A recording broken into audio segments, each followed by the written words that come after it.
My son called me from the driveway of his own home. Not from inside. From the driveway. Sitting in his truck with the engine off. Voice low, like he was afraid someone might hear him through the walls.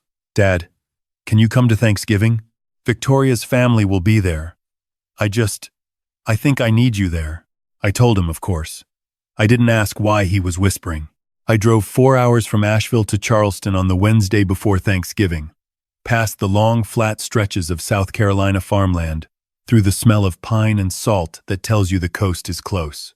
My son Ethan lived in a neighborhood called Palmetto Shores, where the houses were large and the lawns were professionally maintained, and nobody ever seemed to be outside enjoying any of it. I parked my 12-year-old Subaru wagon between a white Cadillac Escalade and a black BMW. I recognized the pattern immediately. I'd seen it before in a different context. A long time ago. In a different kind of room. Ethan met me at the door before I could ring the bell. He looked thinner than the last time I'd seen him. There were shadows under his eyes that hadn't been there at Christmas. He hugged me harder than usual for a 42-year-old man, which told me more than anything he could have said on the phone. "Dad, thanks for making the drive. Wouldn't have missed it." I handed him the pie I'd brought. Pecan, his mother's recipe. "How are you doing, son?" He glanced back toward the interior of the house before answering. "Fine. I'm fine. Come on in." The living room had been rearranged since my last visit. The furniture Ethan and Victoria had picked out together when they moved in was mostly gone. The couch I'd helped them move up 2 flights of stairs was replaced by something angular and pale, the kind of furniture that looks expensive and feels deliberate. A gallery wall had appeared where Ethan's fishing photographs used to hang. The photos I'd taken with him on the Chattooga River, his first trout, the look of pure joy on his face at 17, were nowhere in sight. Victoria came from the kitchen. She was 39, impeccably dressed even at home, with the kind of composure that reads as warmth until you realize it never changes regardless of the situation. "Robert." She smiled the way a hotel front desk smiles. "So glad you made it safely. Long drive from the mountains. Good to see you, Victoria. The house looks beautiful. We've been updating." She said it the way people say it when they mean replacing. Her parents arrived an hour later. Gerald and Patricia Ashworth, of the Charleston Ashworths, as Gerald introduced himself to people at least twice per gathering, according to Ethan. Gerald had made his money in commercial insurance and had spent the subsequent decades making sure everyone knew it. He was 67, broad-shouldered, loud in the particular way of men who've never had to listen carefully to anyone. Patricia was quieter but sharper, the kind of woman who cataloged everything and said nothing until the moment the information was most useful. They also brought Victoria's brother, Christopher, who was 35 and worked for Gerald's company and had the look of a man who'd been told his whole life that he was exceptional and had begun to believe it completely. Gerald shook my hand with both of his. "Robert, good to finally put a face to the name. Ethan talks about you." He said it like it was a minor curiosity. "Good things, I hope." "Oh, sure. Retired, right? What was it? School administration?" "I was a federal judge for 22 years, I said pleasantly. "Retired 3 years ago." He nodded in a way that suggested he hadn't really heard me. "Well, nothing wrong with public service." We sat down for drinks before dinner. Gerald immediately dominated the conversation, moving from the Ashworth family's Thanksgiving traditions to the real estate market, to Christopher's recent promotion to the performance of Gerald's investment portfolio. Ethan sat in his own armchair in his own living room and said almost nothing. I watched him. He refilled drinks when glasses got low. He agreed when agreement seemed expected. He laughed at Gerald's jokes a half-beat after everyone else, the way you laugh when you're monitoring the room rather than being in it. At one point, Victoria interrupted something Ethan started to say. "Ethan, sweetheart, can you check on the turkey?" Without looking at him, he went. Gerald leaned forward. "You know, Robert, we're trying to convince these two to move closer to us. James Island has some beautiful new developments, close to the water. They seem happy here," I said. "Oh, Ethan's fine anywhere," Gerald said, waving a hand. "He's adaptable. But Victoria needs to be closer to family. She's not built for isolation. Charleston is 40 minutes from here," I said. "Exactly," Patricia added with a smile. "Too far." Dinner was set for 2 o'clock. The table was long enough for 8, though we were only 6. Victoria had cooked everything, which she mentioned 3 times in the first 15 minutes. The food was genuinely excellent. She had real talent in that regard. I said so, and meant it. Gerald said grace. A long grace. The kind that's more speech than prayer. Then, about 20 minutes into the meal, Ethan reached across to refill Patricia's water glass. His elbow caught the edge of a small dish of cranberry sauce. It tipped. A dark red arc crossed the white tablecloth and landed near Christopher's plate. Ethan was already apologizing, reaching for his napkin. "I'm sorry. I'll get it." Victoria's voice cut clean across the table. "Ethan." Her tone was the temperature of January. "Can you please just sit still? This tablecloth is Belgian linen. I'm sorry. I'll clean it. You always do this." She said it the way you say something you've said many times before. "You're not paying attention. You never pay attention at the table." The table went quiet. Christopher looked at his plate. Patricia rearranged her silverware. Gerald cleared his throat and reached for his wine. Ethan put the napkin down. His face had gone carefully blank. I recognized the blankness. It was the face of someone who had learned that reacting made things worse. "I'm sorry," he said again. Third time now. Victoria looked at her parents in a way that communicated something without words. A shared language I wasn't supposed to understand. Gerald gave a small nod. Patricia almost smiled. I set down my fork, picked up my water glass, took one slow sip. I'd spent 22 years on a federal bench. In that time, I had watched 800 and some odd cases come before me.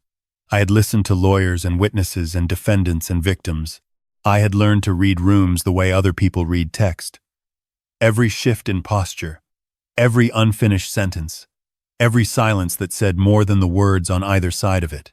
What I was reading now at this Thanksgiving table in Palmetto Shores, South Carolina, was not a difficult marriage. It was not a personality clash. It was something I had unfortunately seen categorized in case files more times than I cared to count. "Excuse me for a moment," I said. I stood, folded my napkin, and walked toward the hallway bathroom. I didn't go to the bathroom. I walked to the coat closet where I'd hung my jacket, reached into the inside pocket, and took out my phone. I stood in the dim hallway with the sounds of the resumed table conversation behind me, and I called a woman I had not spoken to in 8 months. "Karen," I said when she answered. "It's Robert Calloway. I'm sorry to call on a holiday. Judge Calloway." Her voice shifted immediately to the register people use when they understand the call is professional. "What do you need?" Karen Delaney had worked family court in Charleston County for 16 years before moving to a private practice focused on domestic cases. She had sat in my courtroom more times than either of us could count. I trusted her the way you trust people who've shown you their character under pressure, rather than just described it. "I'm sitting at a Thanksgiving table watching my son get quietly dismantled in his own home," I said. "Emotional control, isolation tactics, family unit that reinforces the behavior. I want to understand what I'm looking at before I do anything. Tell me what you're seeing," she said. I told her, quietly, efficiently, the way I had trained myself to summarize fact patterns in 30 seconds or less. When I finished, she was silent for a moment. "That's coercive control, Robert. The clinical term is intimate partner psychological abuse. Physical doesn't have to be present for it to be abuse, though it often escalates. What do I do? Right now? Document. Don't confront. Confrontation alerts them and they'll close ranks. And Robert, you need to get him talking. He has to see it himself. You can't rescue someone who doesn't know they need rescuing." "I know. Thank you, Karen. Call me after the holiday." I put my phone away, stood in the hallway for 10 seconds with my eyes closed, and walked back to the table. The conversation had moved to Christopher's recent golf trip to Hilton Head. I sat down, picked up my fork, and listened to Christopher describe his handicap for the next 4 minutes. I watched Ethan. He'd poured himself more wine. He was nodding along to the story with the patient expression of a man who had practiced being invisible. After dinner, while the women cleared and Gerald and Christopher went to watch football, Ethan and I took our coffee to the back porch. It was cool and gray, the smell of marsh water on the air, a few herons standing motionless in the distance across the water. I didn't push. I've learned that men of a certain temperament, and Ethan is one, don't respond to direct questions about their pain. They need to arrive at it themselves. From the side, I said, "Your fishing pictures." I didn't see them inside. He wrapped both hands around his mug. Victoria thought the gallery wall would look better, more cohesive. I liked those pictures. He was quiet. I took them, I said. Every one of them. You remember that morning on the Chattooga when you caught the brown trout and you just stood there holding it for a full minute before you put it back? I still have that picture in my house. He didn't say anything for a long moment. Yeah, I remember. I let the silence sit. This is a skill almost nobody under 50 has, and it's more useful than most people realize. Then he said, quietly, "She means well. She just has high standards." I sipped my coffee. Her family's used to a certain way of doing things. I'm still learning. I nodded. I knocked over the cranberry sauce. He almost laughed, but it didn't quite make it. "I do stuff like that. Do you?" He looked at me. "I don't know what that means. I mean, do you actually believe you're clumsy? Or have you just been told you are often enough that it feels true?" He looked back at the water. The herons hadn't moved. He said, "She's under a lot of stress." I said, "Tell me about the business." His expression shifted. Ethan had started a landscape architecture firm 5 years ago with a colleague, working mostly on residential projects along the coast. He'd built it carefully and it was doing well by any reasonable measure. "It's fine. We're good. Is it still half yours?" He was very still. "What do you mean?"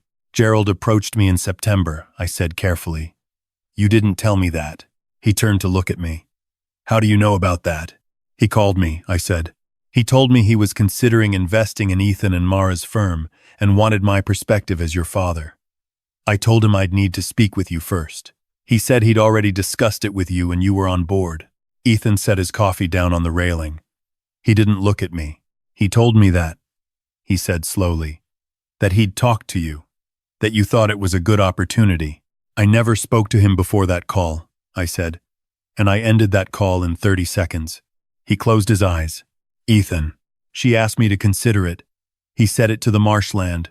She said the firm needed capital to grow and her father was offering better terms than a bank, and it was a family investment, and I was being proud and difficult for no reason. "Did you have a lawyer look at the terms?" She said it would make her father feel like we didn't trust him. I kept my voice very even. "What are the terms?" he told me. It took him a few minutes to get through all of it. I listened without interrupting. The equity stake Gerald was requesting was not an investment. It was a mechanism for control, drafted in the language of generosity. If Ethan accepted it, within 18 months, Gerald Ashworth would have effective veto power over any major business decision. I had seen instruments like this. In my courtroom, in the context of financial abuse cases. "Son," I said when he was done, "I need you to listen to me carefully. What Gerald described to me in September and what you've just told me tonight are two different proposals. What you were told about my response to the first proposal is not true, and what Victoria told you about Gerald's intentions may not be what's actually happening here." He was quiet for a long time. "You think she lied to me?" "I think she may have told you what was necessary to get a particular outcome." He turned and looked at me then. Really looked at me, and I saw something in his face that I hadn't seen since he was 8 years old, and found out something about how the world actually worked that he had hoped wasn't true. Inside, someone laughed loudly. "Gerald." The sound carried through the glass door. "What do I do, Dad?" "Right now," I said, "nothing. Go back inside. Be pleasant. Don't give anyone reason to think anything has changed. Can you do that?" He nodded slowly. "And Ethan, have you talked to Mara about this? Your partner?" He looked at the porch floor. "No. Call her Friday morning." He picked up his coffee. "Is this bad?" I looked at my son. He was 42 years old, smart, talented, kind. A man who had built something real from nothing and was in the process of not understanding how it was being taken from him. "We're going to be fine," I said. Both of us. We went back inside. The rest of the evening I spent being a perfectly unremarkable dinner guest. I complimented the pie.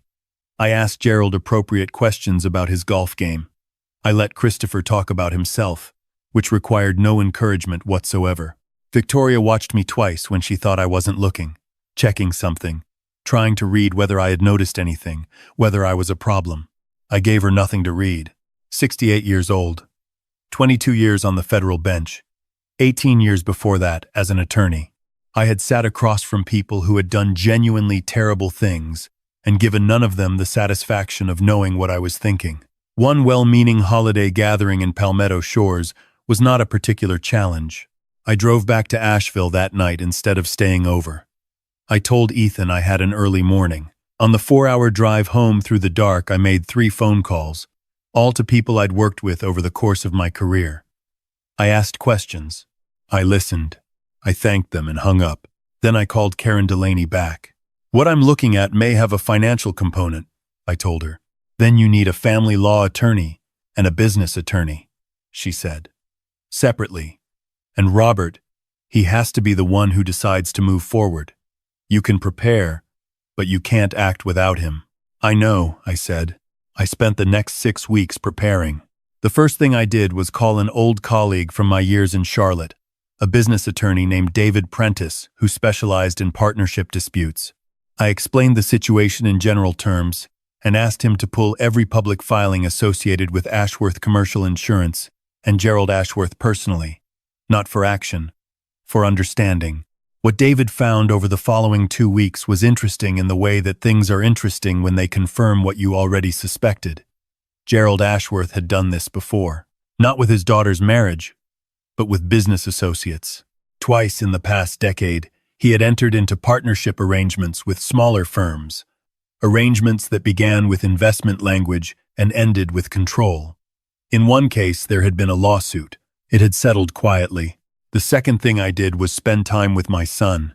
I drove to Charleston 3 times in December under ordinary pretexts. Once to help Ethan with a plumbing problem. Once to return some kitchen equipment his mother had left him that I'd found while cleaning out a closet. Once for no reason at all except that I wanted to see him and I told him so. On the 3rd visit, I brought David Prentice's number on a card. I didn't frame it as an emergency. I put it on the kitchen counter when Victoria wasn't in the room and said, "This is a friend of mine, a business attorney in Charlotte. I've told him about your firm, in general terms. He'd be happy to talk with you about the structure of the equity proposal if you ever want a professional perspective. No pressure, no obligation." Ethan looked at the card for a long moment. Then, he put it in his pocket. He called David 4 days later. I know because David called to tell me, briefly, that the conversation had happened and that Ethan had asked smart questions and that David had offered to review the documents at cost as a professional courtesy. He didn't tell me anything confidential about what Ethan had said. He didn't need to. In January, Ethan called me on a Sunday morning. "Dad." He sounded different. Not better exactly, but more awake. Like someone who has been asleep in a particular way and has started to notice it. I talked to Mara. How did that go? She already knew something was wrong. She said she'd been waiting for me to bring it up for 2 months. She hired her own attorney in November after Gerald approached her directly without telling me. He approached your partner directly. Ethan made a sound that was not quite a laugh. Yeah. I looked out my window at the January mountains, the bare trees, the gray sky. Ethan, I said, I need to ask you something directly, and I need you to answer me honestly. Okay, setting aside the business for a moment. How are you? How are you actually? Long pause. I don't know when it happened, he said finally. I don't know what year it started feeling like this. Like I'm a guest somewhere. Like I have to be careful all the time. Careful of what? Of being wrong. Of saying the wrong thing, or doing the wrong thing, or wanting the wrong thing. He stopped. That's not a normal way to feel in your own house, is it? No, I said. It isn't. I think I've been making excuses for a long time. That's very common, I said. It doesn't mean anything is wrong with you. It means you're a person who trusted someone he loved. He was quiet. What do? I want you to call Karen Delaney, I said. She's a family law attorney in Charleston. She is the best I know at what she does, and she's been expecting your call. You've already talked to her. I wanted to have someone ready, I said. In case you were ready. Another pause. Then, how long have you known something was wrong? Since Thanksgiving, I said. The cranberry sauce. He didn't say anything for a moment. Then, I thought you didn't notice that. I notice everything, son. I always have. I just wait until I know what I'm looking at before I say so. The following weeks moved with the particular momentum of decisions that have been made in private before they are made in public. Ethan met with Karen Delaney twice. He met with David Prentice in person in Charlotte and left with a clear understanding of exactly what signing Gerald's investment proposal would have meant for the firm. He talked to Mara, really talked to her, and discovered that his business partner had been protecting their company from a flanking move she hadn't wanted to alarm him about. She had refused Gerald's direct approach in November, and not told Ethan because she hadn't wanted to put him in the middle of something she suspected was more complicated than it appeared. She was right about that. In February, Ethan told Victoria he was filing for legal separation. I wasn't there for that conversation. I don't know exactly what was said. What I know is that Ethan called me afterward from the driveway of his house, sitting in his truck with the engine off. And this time, his voice was not low and afraid. It was shaking, but the way things shake when they've been under pressure for a long time and the pressure is suddenly released. I told her, he said. Dad, I told her. I know. How are you? I don't know. Scared. But also like I can breathe. That's the right response. Gerald called me, he said. About an hour after I told her, he told me I was making the worst mistake of my life, and that I had no idea who I was dealing with, and that he had attorneys who would bury me. What did you say? I told him I appreciated the call and that my attorneys would be in touch. I smiled at the Asheville winter outside my window. I also told him, Ethan said, and I could hear the ghost of something in his voice, something that had been missing for a long time. I also told him that he might want to speak with his own attorneys before making any further proposals related to my firm, because I'd had the documents reviewed by a business attorney who specialized in partnership disputes, and the structure of the proposal constituted potential grounds for a fraud claim under South Carolina commercial law. Good, I said.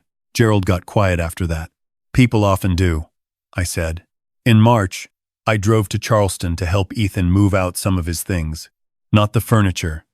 That could be sorted later. The things that mattered. His grandfather's tackle box. The photograph albums. The fishing pictures that had been put in a box in the garage when the gallery wall went up. We loaded my Subaru in 2 hours. It was a bright, cold Saturday, seagulls moving overhead, the smell of the water. When we were done, Ethan leaned against the car and looked at the house. He stayed like that for a while. I waited. Do you think I failed? He asked. I thought about it the way I would have thought about a question put to me on the bench. Carefully, without rushing to the comfortable answer. I think you were in a situation designed to make you feel like you were always failing, I said. There's a difference. He nodded slowly. Your mother, I said. You know, she used to say that some people confuse being in charge with being in relationship. That's not love. Love doesn't require you to be smaller to survive it. He was quiet for a moment.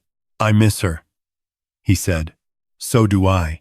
We drove back to my place in Asheville and spent the evening on the porch the way we used to when he was in high school, talking about nothing in particular. The mountains going dark around us, the stars coming out over the ridgeline one at a time. The legal process took several more months. Karen Delaney was everything I had promised Ethan she would be. The separation agreement was negotiated carefully and fairly.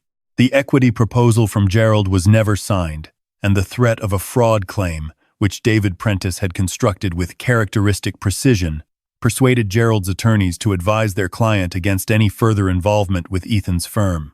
Gerald called me once during this period. I was in my workshop, sanding a rocking chair I'd been building for 6 months, when my phone rang with a Charleston number I didn't recognize. Robert. Gerald's voice had lost some of its dinner table volume. I think we got off on the wrong foot, you and I. I'd like to talk this through like reasonable men. I set down the sandpaper. I've been reasonable throughout this process, Gerald. My son has been represented by excellent counsel and is being treated fairly. I'm not sure what there is for us to discuss. He's making a mistake." His voice shifted into something that was meant to sound paternal. "Victoria loves him. Families go through rough patches. You know that." "What I know," I said, "is that you told my son I endorsed your investment proposal when I had never spoken to you about it. I know that you approached his business partner without his knowledge, and I know that your son-in-law spent 3 years in his own home feeling like a man who needed permission to exist. Those are not rough patches, Gerald." He was quiet. "I have a great deal of respect for your family name in this community," I said. "I hope you continue to find it worth protecting. Good evening." I hung up and went back to the rocking chair. What I didn't tell Gerald, because there was no need to, was that I had spent 22 years building relationships with every level of the South Carolina legal community, from clerks to appellate judges. I had not used those relationships to apply any pressure whatsoever. I hadn't needed to. Ethan had competent attorneys, David Prentice had prepared meticulous documentation, and the proposal Gerald had tried to sell as generosity had not survived contact with a professional review. The Ashworth name was not going to make a defective contract suddenly valid. The machine had worked as it was designed to work. I had simply made sure Ethan had access to it. By summer, Ethan was living in a rented apartment on the edge of downtown Charleston, a small place on the second floor with a balcony that overlooked a street of old live oaks. He'd brought the fishing pictures. They were the first things he'd put on the walls. I visited in June. We went fishing on the Edisto, just the two of us, up before 6, coffee in thermoses, the water silver in the early morning light. We didn't talk much. We didn't need to. There's a specific quality of silence between people who understand each other and trust the understanding to hold without constant reinforcement. On the drive back, Ethan said, "Mara told me yesterday that we landed the Beaufort County Parks project. It's the biggest contract we've ever had." I smiled. "That's wonderful. We won it without Gerald's money." "You didn't need his money," I said. "You needed to believe you didn't need his money. Those aren't the same thing." He nodded. He drove for a while. Then, "Dad, why didn't you ever tell me you were still in touch with so many people from your career?" He paused. "Karen Delaney told me you helped establish the domestic law clinic at the Charleston courthouse. David Prentice told me you two tried 3 cases together in the 90s. I watched the South Carolina landscape go by, the long grasses, the water appearing and disappearing through the trees. You knew me as your father," I said. "I wanted to keep it that way." "Why?" "Because a father is the most important thing I've ever been," I said. "The rest was just work. Good work. Work I was proud of. But it ends. This doesn't." He didn't say anything for a while. Then, "They thought you were just a retired old man who drove a beat-up Subaru." I smiled. "People see what they're looking for." He laughed. It was a real laugh, uncomplicated, the kind I hadn't heard from him in too long. They really didn't know who they were dealing with. "They knew exactly who I was," I said. "They just misunderstood what that meant." The summer moved into fall. Ethan's firm continued to grow. He called me on Sunday mornings more often than he used to.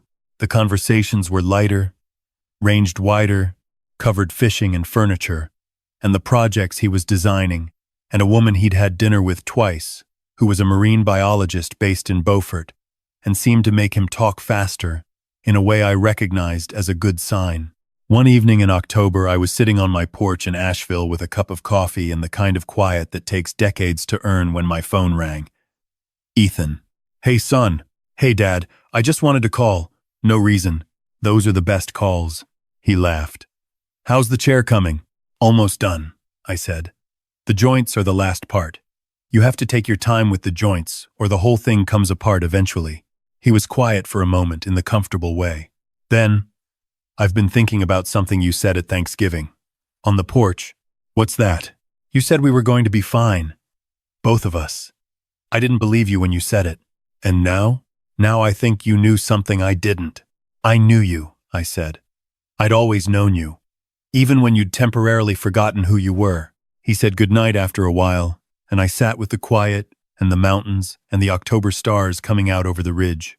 There are people who believe that wisdom is the same thing as power, that what matters is the ability to move the pieces on the board, to make things happen, to be the kind of person other people have to reckon with.